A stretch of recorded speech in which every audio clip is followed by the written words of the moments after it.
What's up guys, welcome back to the Drone Camps channel.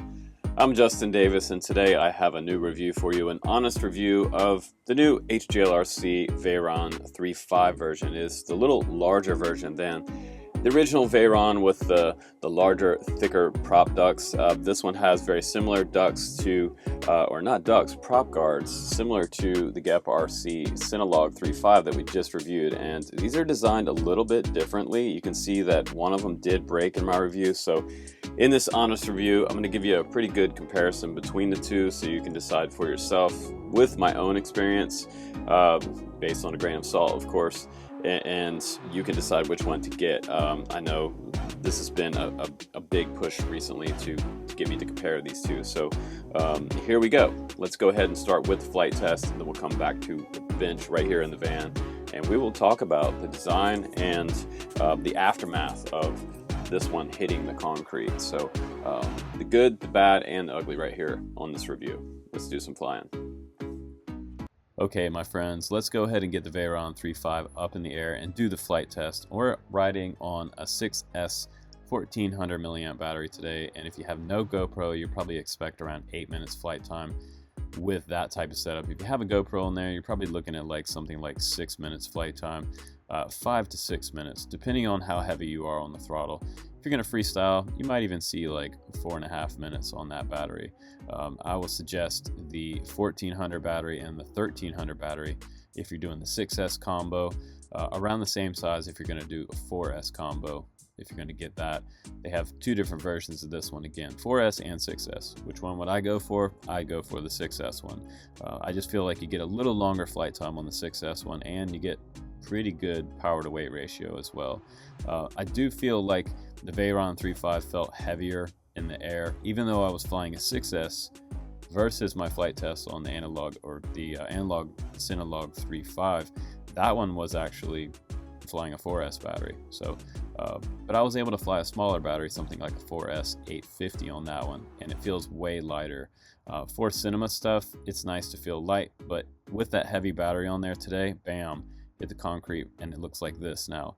They did not include another prop guard inside the Veyron 3.5 box, so I was kind of disappointed there because now I'm flying on my second flight test without a prop guard, but as you can see, it flies fine.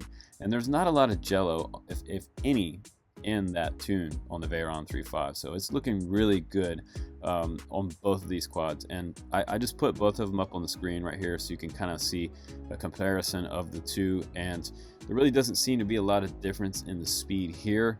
But when you go into the forest canopy is where the Cinelog 3.5's really nice smooth tune on the sticks, and I say smooth tune, I mean kind of a dampened feeling on the sticks. When you do flips and rolls with it, it doesn't roll as fast and flip as fast as the Veyron 3.5. But both of them can handle a dive here. I'm just going to go ahead and dive this tree.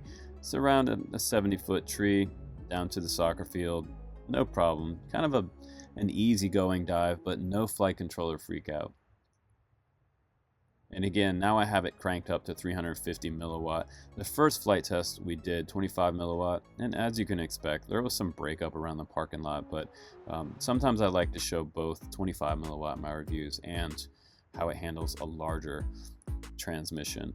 But again, on the 3.5, the Veyron 3.5, you're only going to get 350 milliwatt of maximum power on the analog VTX, and look over on the right hand screen with the Cinelog 3.5, you get 600 milliwatt there, so you're going to be blasting a little bit better. And during this flight test, you can see that the one on the right hand side, the Cinelog 3.5, has a little bit better penetration down low in the parking lot. So you just go back and rewind and look, you will see that in this flight comparison. So they're both the same exact camera. Again, they're the Ratel 2.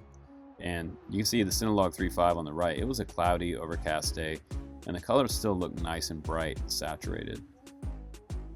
They both seem to track pretty well. Again, as far as the track goes, I think the Cinelog 3.5 tracks better close to the ground, whereas the Veyron 3.5 felt looser on the sticks. So where I feel like that would be more of a freestyle tune, up high, fast power loops and things like that, the Veyron 3.5 performance is going to outperform the Cinelog 3.5 in the freestyle realm. But if you're looking for cinema, slow, controlled, and even some high-speed tracking with the Cinelog 3.5, it seems to track really, really well. A little more precision and control for cinema stuff with the Cinelog 3.5. And I think that's what pretty much the big gist of this comparison here, guys. If you're looking for which one is better, it depends on what you want. Do you want to freestyle with a Cinewhoop, or do you want to film cinema with a Cinewhoop? I think they're made to do cinema. So if you want some nice high-speed cinema, even with a GoPro or D case, the Cinelog 3.5 is going to do that. The 4S or the 6S version. And the 6S version may be a little bit faster. It's maybe a little longer flight time. And again, if you want my opinion, I'd go for the 6S Cinelog 3.5 versus the 4S version. But I was very happy with the Cinelog, and it did really well. Let's go back to the bench and check it out. All right, guys, welcome back from the flight test. Now, let's just jump right into this here. It's going to be like, this is kind of like the boxing, like the heavyweight title boxing match between the 3.5 Cinewhoops out there. These two are going head to head on the internet, and I'm going to kind of shed some light here on the differences, the big differences between the two. That's what you guys want in this review, so we're going to just jump to that. HGLRC, first of all, has done a fantastic job on theirs. If you want the faster one and probably a more aggressive one, it's going to be this one. If you want one that has a softer tune on it with a little more control for cinema and slower speed flying with more control and precision, a little softer on the sticks for the beginners to get some fantastic cinema, get the Cinelog 3.5 by Geprc.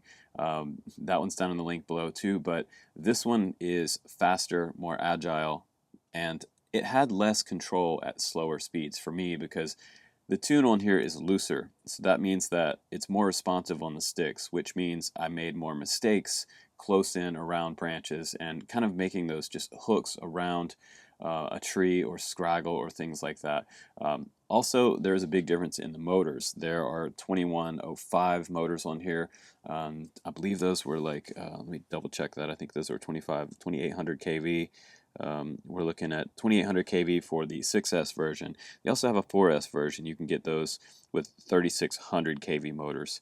I think the respective flight time on a 6S 1400 that I have sitting here from Tattoo is probably going to be around like 6 to 8 minutes. If you're toting a GoPro, probably more like 8 minutes without the GoPro. They also both have the same camera on there. They both are sharing the Caddx Ratel 2 on there. So the analog version looks fantastic. The Ratel 2 looks so good, it almost looks like DJI HD video. Very, very nice, high quality camera for analog. Now, as far as price goes, there's only about a $6 difference between these two quads. The Cinelog 3.5 is $275, and that's a lot for an analog quad. But this one's $269. So, and that's PNP, that's without your receiver. So you still got to add like your ELRS receiver, your FrSky receiver, your XM Plus, or your TBS Crossfire Nano on there. So TBS Crossfire Nano on this quad is going to get you up to $301 on the Banggood site. So yeah, those are the quickest, biggest differences. Now, the next difference is the VTX on board. This one comes with the Zeus 350 milliwatt VTX. If you want to crank it up past there, you cannot. That's the maximum amount of power you're going to get out of this video system that's on board here. That's acceptable. The Cinelog 3.5, it has a 600 milliwatt VTX on there. So, I mean, you can get miles out on a 600 milliwatt video transmitter. What does that mean? 350 versus 600. What's the big difference there? Well, you're going to get a little better penetration around trees and brushes, things like that. If you go low to the ground and you're cranking 600, you're just going to get a little bit better signal back to your goggles if you're running 600. And if you're running 600 next to anyone else flying a quad, you're probably going to blast them out. A lot of times I'm asking people to turn down their DJI equipment because they're always running 700, it seems like. I show up on the analog quad and I'm getting blasted. But it's nice also that they gave us 3 different foam colors here, black, gray, and yellow. You can put those on. It comes with some extra 3M sticky tape here to do that. You get some extra bolts in the box, and you get two different types of mounts with this quad versus the Cinelog 3.5, which is kind of cool. This is the smaller one for decased, or you can put on a Go 2 on there, or it comes with a mount. They can put a full-size GoPro on there, and this is the hardware for that. It's a little thicker bolt and a smaller bolt for this mount. So I like that HGLRC gave you two options there for this one. Now let's talk about durability. I think that this frame right here should be pretty durable. The frame itself, we're not talking about the prop guards. The prop guards are the weakest link in this equation. When I hit the concrete, of course, you're going to break things. But there's a big difference here between this design and the Cinelog design. You might notice it right away. We have a thinner support strut in here. So this support strut, you know, just did not survive that headfirst crash into concrete, which I didn't expect it to. But they have plenty of struts in here. And I think the issue with that, though, is that how thin they are. They look pretty thin.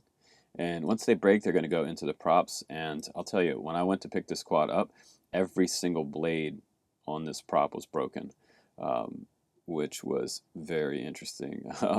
It was completely shredded, and the motor was hot. So I almost burnt out the motor grinding against the broken prop guard pieces there. And I had to snip this off because it was kind of hanging there.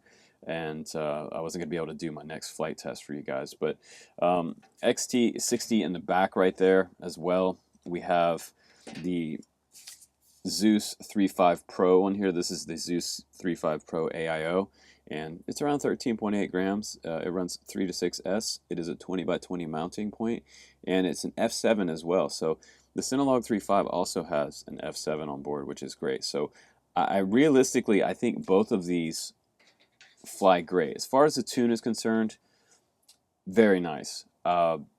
This one is more loose on the tune, meaning it's more sensitive on the sticks. It's more like tuned like a freestyle quad, in my opinion.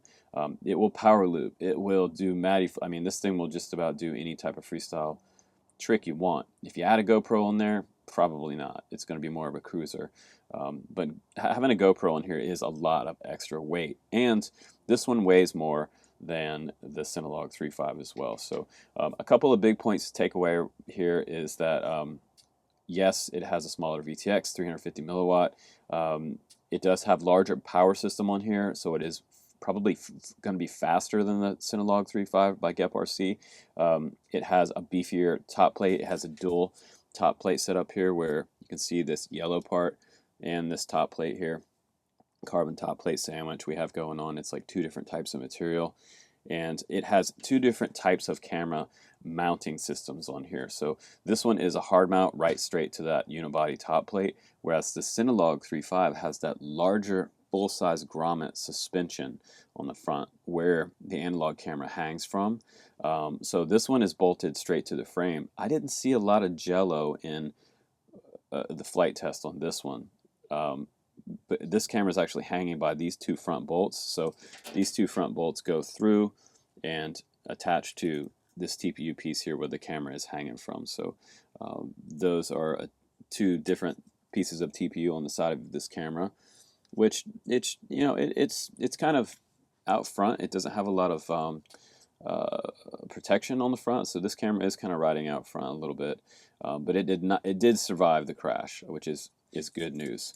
You also have a TPU mount back here for your Immortal T. If you want to put crossfire here, you can see that right there. It's empty right now, but I have my XM Plus antennas coming out the back here. And came with two extra little antenna posts, but those fell off in the crash. Here is my tall hammer antenna coming out the back. And we have a suspended VTX. It's inverted here, up inside here, if you can see that. That is the Zeus 350 milliwatt VTX. And I believe there was a beeper on here somewhere. We have my XM Plus down here, and we have a capacitor on there as well to clean up some of that ESC noise in your camera. And overall, I feel like the video back to the goggles looked pretty good. My Skyzones weren't great. It's fast, it's fun, but my only big drawback again was like I got all this extra stuff in the box, but they didn't send me an extra prop guard. It would have been great to have one more of these, or even just two of these in the box would really help buyers out, because if you have that concrete crash, these break first, which is the good news. If you put the foam on there, it's still probably going to break. That's going to be up to you where you decide to fly it. But I feel like it's a pretty good offering. I feel like the Cinelog 3.5 has kind of a little better value for the money because you're getting 600 milliwatt VTX, and the tune is softer. You're still getting an F7 flight controller, and you're getting smaller motors on that one. Those are 2005 motors and a little more controlled in the really tight spaces. So, you know, they are two different animals. This one is more of a hot rod, and the Cinelog 3.5 is still faster than the other Cinewhoops out there, but not as fast as the Veyron 3.5. So what do you want? Do you want speed, or do you want like slow ultimate control? I leave that up to you. You can check out the links down below now that you know the differences between the Cinelog 3.5 and the Veyron 3.5. So there it is, guys. Hopefully you enjoyed the flight test and my opinion on this one. It is what it is. As always, guys, honest reviews on the channel. Please do subscribe, and I will keep the new stuff coming on the channel. You get to see what's new coming out here just about before anywhere else. So take care, keep it in the blue, and happy FPV. I'll see you on the next one.